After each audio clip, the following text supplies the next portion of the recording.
정경진입니다. 정경진의 눈 유튜브 방송을 시작하도록 하겠습니다. 날씨가 엄청 더워서 유튜브 방송도 찍기가 좀 쉽지 않습니다. 그러나 열심히 해보도록 하겠습니다. 오늘의 주제는 말도 많고 탈도 많은 GWDC 구리 월드 디자인 시티 세 번째 시간으로 진행하도록 하겠습니다. 지난번 시간 동안 두 번에 걸쳐서 GWDC에 대한 개괄적인 설명을 드린 바 있습니다. 혹 방송을 지금 듣는 분들은 제 유튜브 방송 전번편과 그 전편을 찾아보시기를 추천드립니다. 오늘은 GWDC에 대한 의견 중에서 전편과 전전편에서 나왔던 의견 중 쟁점 사항에 관한 부분들을 정리하고 가려고 합니다. 좋아요와 구독하기를 눌러주시면 감사하겠습니다. 더 좋은 영상으로 보답하도록 하겠습니다. 자, 그럼 바로 시작하겠습니다. 오늘 GWDC에 대한 이야기 중에서 두 가지 쟁점 사항에 대한 말씀을 드리도록 하겠습니다. 첫 번째는 구리 월드 디자인 시티가 도시개발법 사업으로 진행한가의 여부와 친수개발법으로 진행하는 여부에 대한 논란입니다. 어떤 분들은 도시개발법상으로 일을 진행해 왔다라면 더 크게 그린벨트가 해제가 되고 사업도 잘 될 수 있으리라고 이야기하시는 분들도 계시고, 또 어떤 분들은 친수구역법으로 진행하다 보니까 그래도 빨리 진행되어 왔다라는 이런 말씀을 드리고 있습니다. 제가 그 부분들, 두 가지 부분들을 정리를 하고 공부를 한 결과 현재 구리 월드 디자인 시티는 이 두 가지가 같이 병행되었다는 사실을 알게 되었습니다. 즉, 도시개발법 사업으로만 진행된 것도 아니고 친수개발법만 가지고 진행된 게 아니라 도시개발법과 친수개발법들이 동시에 같이 진행되었다는 사실을 알게 되었습니다. 이것은 중앙투자심의위에서 도시개발법 공무원들과 친수구역법 공무원들이 함께 나와서 중앙투자심사를 해왔다는 것을 알게 되었습니다. 따라서 도시개발법이냐 친수구역법이냐는 그 논쟁은 사실은 별 의미가 없다는 사실을 알게 되었고, 그 시대 때 친수구역법이라는 특별법이 시행되다 보니까 빨리 진행하려는 그런 상황 속에서 친수구역법을 통해서 사업들이 같이 병행해 와서 진행해 왔다는 사실들을 알려드릴 테니까, 이번 구리 월드 디자인 시티가 도시개발법 사업으로 진행되는 것이 좋은지 친수개발법으로 사업을 진행하는 게 좋은지에 대한 논쟁보다는 이 두 가지가 같이 진행되어 왔다는 사실을 먼저 알려드립니다.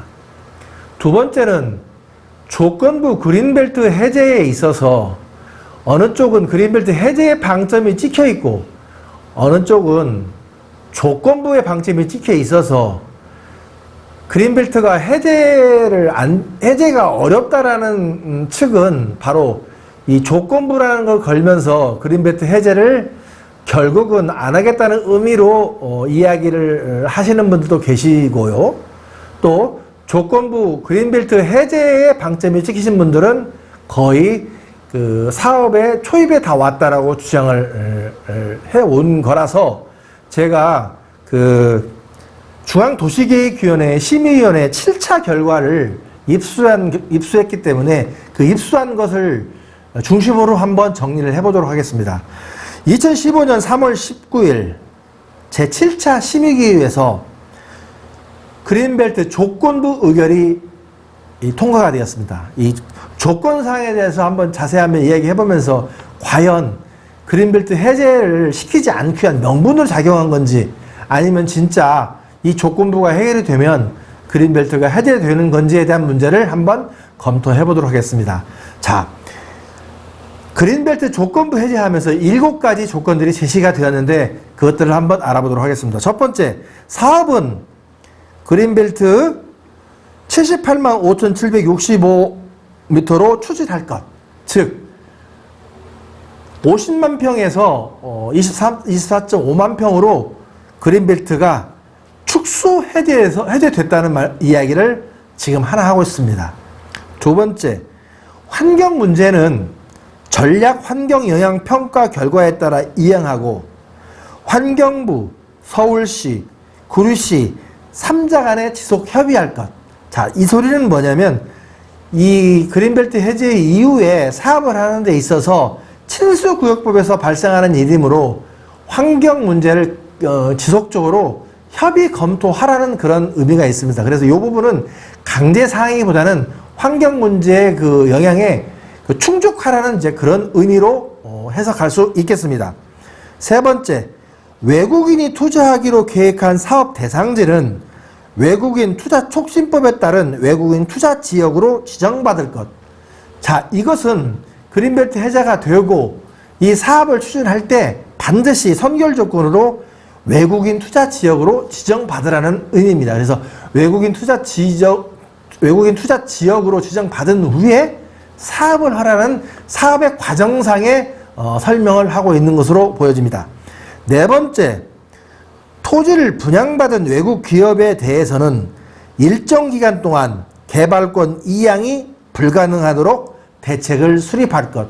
자, 이 이야기는 토지 분양을 받은 외국 기업인들이 사업을 하지 않고 이 받은 땅을 재파는 그런 토지 전매나 개발권을 이양하는 것을 원천적으로 금지하는 의미로 담고 있습니다. 그래서 이것은 구리 월드 디자인 사업을 일정적으로 할 수 있는 그런 조건이라고 이해할 수 있습니다. 물론 최소 3년 이상 불가능하게 돼 있어서 이 부분들은 3년 이후에는 가급적인 3년 이후에는 이 문제가 분양도 할 수 있다라는 이제 그런 여지도 아마 있는 것으로 파악됐습니다.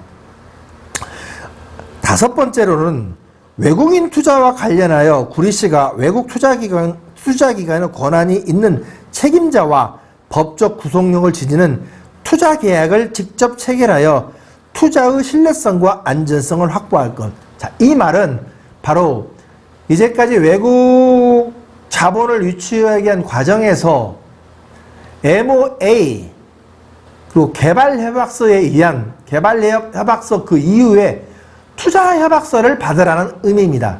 즉 외국 투자기관의 권한이 있는 책임자와 즉 외국 투자기관의 오너나 혹은 그 투자기관의 어떤 사업을 전권을 위임하는 어떤 그 단체와 함께 법적 구속력을 가지는 투자 계약을 체결할 것, 즉 투자 계약서를 체결하는 이제 그런 의미로 이해할 수 있습니다. 여섯 번째는 행정자치부의 지방재정 중앙 투자사업 심사를 통과할 것. 이 부분이 사실은 이제 어떻게 보면 쟁점사항인데 국토부에서 지방재정의 중앙 투자 사업을 행정자치부에게 그 책임을 떠넘기면서 그 심사를 통과할 것이라는 항을 달았습니다. 그래서 이 부분들이 사실은 그 조건부 해제가 그린벨트 해제가 안 되겠다는 의미로서 아마 생각할 수 있는 부분이라고 보여집니다. 즉 행정자치부와 개발부가 서로 핑퐁 게임 할 수 있는 그 여지가 이 부분에 남겨 있는 것으로 해석할 수 있습니다. 마지막으로 상기 조건사항, 이행사항을 매 6개월마다 중앙도시계획위원회에 보고하고 그 결과에 따라 개발제한구역 해제를 고시할 것. 자, 이 부분은 그 상기 조건을 이행사항을 6개월마다 중앙도시계획위원회에 보고하고 그 결과가 충족되면 바로 관보에 고시한다라는 이제 그런 이야기를 하고 있는 겁니다. 이 이야기를 정합해 볼 때 이 사업을 하는 데 있어서 HD 사업을 제대로 해야 되는 거고 이 사업들이 바로 환경평가와 그리고 지방재정 투자평가들을 꾸준하게 준수한다면 바로 그 조건부 그린벨트 해제가 됨을 알리는 거고 그리고 이걸 관보에 고시한다는 그런 의미입니다.